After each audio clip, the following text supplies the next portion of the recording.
Breaking news చూస్తున్నారు. దేశంలో మరో నిర్భయ తరహా ఘటన జరిగింది. దేశ రాజధాని ఢిల్లీలో దారుణం జరిగింది. కదులుతున్న బస్సులో మహిళపై సామూహిక అఘాయిత్యానికి పాల్పడ్డారు దుర్మార్గులు. మహిళపై లైంగిక దాడికి పాల్పడ్డారు బస్సు డ్రైవర్, కండక్టర్. సోమవారం రాత్రి తన పని ముగించుకుని ఇంటికి వెళ్తూ ఉంది మహిళ. ఓ ప్రైవేటు బస్సు రావడంతో లోపలికి వెళ్ళింది ఆ మహిళ లోపలికి రాగానే బస్సు డోర్ క్లోజ్ చేసి ఆమెను బలవంతంగా లోపలికి లాక్కెళ్లారు బస్సు డ్రైవర్. ఒకరి తర్వాత ఒకరు బస్సు నడుపుతూ ఆమెపై అఘాయిత్యానికి పాల్పడ్డారు. రాత్రంతా మహిళపై బస్సులోనే లైంగిక దాడికి పాల్పడినట్టుగా ప్రస్తుతం పెద్ద ఎత్తున చర్చ జరుగుతుంది. ఆ బస్సును మీరు చూస్తూ ఉన్నారు. ఇంత దుర్మార్గమా? ఆ విజువల్స్ మీరు చూడొచ్చు. ఆ బస్సు పరిస్థితి ఒక చోట ఆపేసి ఒకరి తర్వాత ఒకరు ఇంత దారుణానికి పాల్పడ్డారంటే ఎక్కడ పోతున్నారు వీళ్ళంతా? ఎక్కడ పోతుంది సమాజం అంతా? ఇదే క్వశ్చన్ రైజ్ అవుతుంది. ఇంకో నిర్భయ తరహా ఘటన ఇది. ఆ బస్ చూడండి ఒకసారి. ఒక ప్రైవేట్ బస్ అది. రాత్రి తన డ్యూటీ ముగించుకొని ఇంటికి వెళుతూ ఉంటే, మన హైదరాబాద్లో మనం చూసాం కదా, సుమతి గారు, పోలీస్ అధికారి సుమతి అక్కడ రోడ్డు మీద నిలిచి ఉంటే ఆవిడ పోలీస్ అధికారిని తెలియక ఎంతమంది ఆకతాయిలు ఆమెను ఎటువంటి దురుసు ప్రవర్తన చేశారో చూసాం. ఏకంగా 40 మందిలో ఎంతమంది అదుపులోకి తీసుకున్నారు. సో ఎక్కడికి పోయినా ఏ కోశాన్ని చూసుకున్నా ఇటువంటి దుర్మార్గులు, ఇటువంటి ఇంకేమంటారు, రాక్షసులు, మనిషి రూపంలో ఉన్న రాక్షసులు వీళ్ళంతా. ఈ అంశానికి సంబంధించి డీటెయిల్ ఇన్ఫర్మేషన్ తెలుసుకుందాం. మా ప్రతినిధి పవన్ అప్డేట్స్ అందించేందుకు సిద్ధంగా ఉన్నారు. పవన్, ఈ ఘటన ఎన్ని గంటలకు జరిగింది? అట్ ద సేమ్ టైం కేవలం వీళ్ళిద్దరే ఉన్నారా, లేకపోతే ఇంకా ఎవరైనా ఉన్నారా? పోలీసు ఇన్వెస్టిగేషన్ ఎంతవరకు వచ్చింది?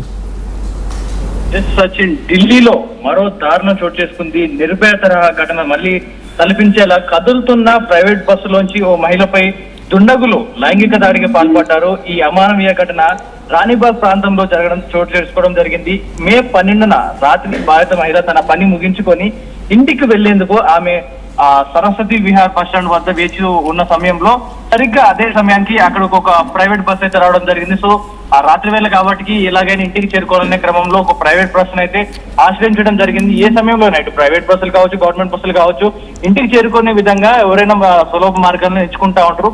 సో బస్సు అన్నప్పుడు ఇంకా సేఫ్ గా ఉంటుంది. ఈ క్యాబ్లు, ఈ ఆటోల కన్నా బస్సు అనేది కొంచెం ధైర్యంగా ఉంటుంది, అందరు తోటివారు ఉంటారు అన్న ఆ నేపథ్యంలో ఆ బస్సు అయితే ఎక్కడం జరిగింది. ఆ క్రమంలో ఆ బస్సు డ్రైవర్లు ఎవరైతే ఉన్నారో అదే అన్నుగా చూసుకొని ఆ ఒంటరిగా ఆ బస్సులో ఆ మహిళ ఎక్కడంతో దీన్ని వాళ్ళు ఎంత క్రూరంగా ఆలోచించారంటే, అదే క్రమంలో కదులుతున్న బస్సులో బస్సు డ్రైవర్, కండక్టర్ కలిసి ఆమెను బలవంతంగా లోపలికి లాక్కెళ్లడం జరిగింది. కదులుతున్న బస్సులోనే ఆమెపై సామూహిక లైంగిక దాడికి అయితే పాల్పడ్డారని, రాత్రంతా తనను దారుణంగా హింసించారని ఆమె పోలీసులకైతే ఫిర్యాదులు ఇచ్చిన దాంట్లో పూర్తిగా మెన్షన్ చేయడం జరిగింది. కేసు నమోదు చేసిన పోలీసులు నిందితుల కోసం గాలిస్తా ఉన్నారు. గంటల వ్యవధిలోనే అదుపులోకి తీసుకున్నట్టుగా పోలీసులు అయితే చెప్తా ఉన్నారు.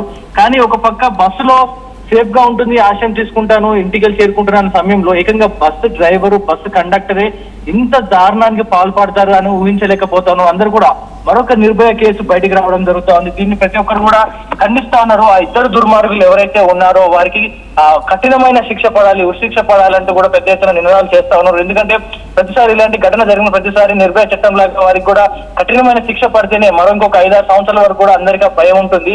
భయం లేకుండా పోయిన జనాలకు అంటూ కూడా పెద్ద ఎత్తున నిరసనలు మహిళా సంఘాలు అయితే దీనిపై వారి కోపాన్ని, ఆగ్రహాన్ని వ్యక్తం చేస్తా ఉన్నారు. ఎందుకంటే ఒక బస్సులో కదులుతున్న బస్సు రకంగా ఆమెను లాక్కెళ్లే సందర్భంలో బస్సులో దాన్ని రన్నింగ్ లోనే మూవ్ చేస్తున్న సమయంలో ఒక డ్రైవ్ చేస్తున్నప్పుడు ఇంకొకరు వెళ్ళడం, ఆమెపై బలాత్కారం చేయడం, ఇలా కంటిన్యూగా కొన్ని కిలోమీటర్ల పాటు ఇలాగే తీసుకెళ్తూ ఆమెని మానసికంగా కూడా ఇబ్బంది పెట్టారు. ఆమె ఇప్పుడు ప్రజానికి పోలీసుల అదుపులో ఆమె షెల్టర్స్ లో ఉండడం జరిగింది. దీనిపై ఆమె పూర్తి వివరాలు చెప్పిన తర్వాత ఆమె డీటెయిల్స్ కూడా గోప్యంగా ఉంచడం జరిగింది. దీనిపై ప్రతి ఒక్కరు కూడా ఆగ్రహం వ్యక్తం చేస్తారు. ఎందుకంటే ఇలాంటి ఘటన, ఎందుకంటే సేఫ్ గా ఇంటికి వెళ్తుంది నా కూతురు, సేఫ్ గా ఇంటికి వస్తుంది నా కూతురు అనుకున్న వారికి ఆ తల్లిదండ్రుల్ని ఒక్కసారిగా ఈ వార్త విన్నాక అందరు గుండెలు పైలేలా ఏడుస్తా ఉన్నారు. ఎందుకంటే ఇటు మై క్యాబ్ ఈజ్ సేఫ్ అంటూ కూడా హైదరాబాద్ లో కొన్ని క్యాబ్స్ కావచ్చు, ఆటోలు కావచ్చు, అన్నిటి కూడా పోలీసు వారి వారి ట్రాక్ లోకి పెట్టుకోవడం జరిగింది, డ్రైవర్ డీటెయిల్స్ పాటు అన్ని కూడా.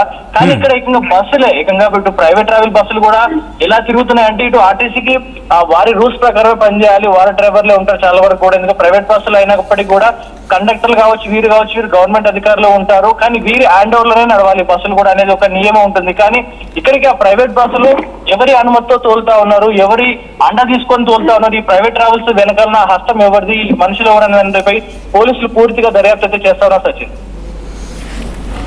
ఆల్రైట్, అంటే ఈ ఘటనకు సంబంధించి ఆ మహిళ తన పని ముగించుకొని వెళుతూ ఉన్న క్రమంలో తన బస్సులోకి, అంటే బస్ కోసం ఎదురు చూస్తున్న సందర్భంలో ఆమెను బలాత్కారం చేశారా, లేకపోతే బస్ మూవ్ ఆన్ అవుతున్నప్పుడు ఓకే కదులుతున్న బస్ కదా అని చెప్పి ఆపినప్పుడు అనుకోకుండా జరిగిన అంటే అనుకోకుండా తను ఎక్కిన తర్వాత బలాత్కారానికి పాల్పడ్డారా?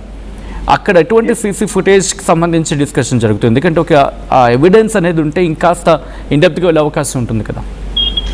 బాధితురాలు ఇచ్చిన ఫిర్యాదు మేరకు కొన్ని కీలక ఆధారాలు బట్టి పరిశీలిస్తే మటుకు ఆమె బస్సు ఎక్కిన తర్వాత ఇందులోకి వెళ్తున్న సమయంలోనే ఇటు బోర్డింగ్ మెట్లెక్కి కొంచెం 4 అడుగులు లోపలికి వేసిన తర్వాతలోనే వెంటనే ఆ కండక్టర్ అనేవాడు నన్ను లోపలికి లావడం జరిగింది, తలుపులు వేసి బస్సుని మూవ్ చేయడం జరిగింది. అలా రన్నింగ్ బస్సు ఆ ప్రయాణం ముందుకు సాగుతున్న క్రమంలో బస్సు వెళ్తున్న సమయంలోనే నా మీద ఇలాంటి బలాత్కారానికి పాల్పడ్డారు. ఒకరి తర్వాత ఒకరు డ్రైవ్ చేస్తున్నప్పుడు ఒకరి తర్వాత ఒకరు నా మీద బలాత్కారానికి వచ్చారు. ఇలా నాపై దాడి చేస్తూ నన్ను కదులుతున్న బస్సు నుంచి, ఒకవేళ ఆగిన బస్సు అయినా ఒకవేళ బస్సు ఆగిన సమయంలోనే ఈమె పెట్టే కేకలకి ఎవరో ఒకరు విని బస్సును ఆపేవారు. కానీ ఇక్కడ బస్సుని ఎక్కడా కూడా ఆపలేదు. కొన్ని కిలోమీటర్ల మేర, కొన్ని అరగంటకు పైగా ఈ కిలోమీటర్ల మేర ట్రావెలింగ్ చేస్తూనే నా మీద ఇలాంటి దాడికి పాల్పడరంటూ కూడా ఆ మహిళ కంప్లైంట్ లో స్పష్టంగా పేర్కొనడం జరిగింది సచిన్.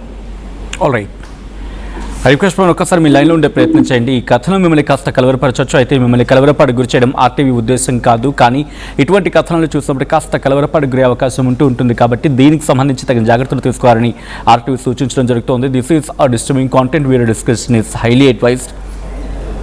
రెక్కాడితే కానీ డొక్కాడిన బతుకులు, మధ్యతరగతి బతుకులు, పేదవాడి బతుకులు. కుటుంబంతో కలిసి ఉంది అమ్మాయి, ఆ మహిళ, భర్తతో పాటు 3 పిల్లలు. కడుపు నింపుకోవాలంటే పని చేయాల్సిందే. అందుకే ఇక గత్యంతరం లేక పనికి వెళ్తూ ఉంది రోజులాగే. అంతే, రోజులాగే పనికి వెళ్తూ ఉంది. అక్కడ చుట్టూ పూర్తిగా చిమ్మ చీకటి అలుముకుంది. అప్పటికీ భయంగా రోడ్డు మీద నడుచుకుంటూ వెళ్తూ ఉంది. అప్పుడే రోడ్డు మీద ఒక బస్ ఆగి ఉంది కనిపించింది. దీంతో అక్కడికి వెళ్ళి టైం ఎంత అయింది అని చెప్పి అడిగింది. బహుశా ప్రయత్నం చేస్తుంటుంది బస్సులోకి వెళ్ళే ప్రయత్నం. ఎందుకంటే కామన్గా అమ్మాయి అయినా అబ్బాయి అయినా చీకటి అంటే కొంచెం భయపడే వాళ్ళు ఉంటారు. అండ్ అటువంటి పరిస్థితుల్లో రాబరీనో ఇటువంటి జరుగుతాయి కాబట్టి భయంతో కాస్త ఆశ్రయం తీసుకునే ప్రయత్నం చేస్తారు.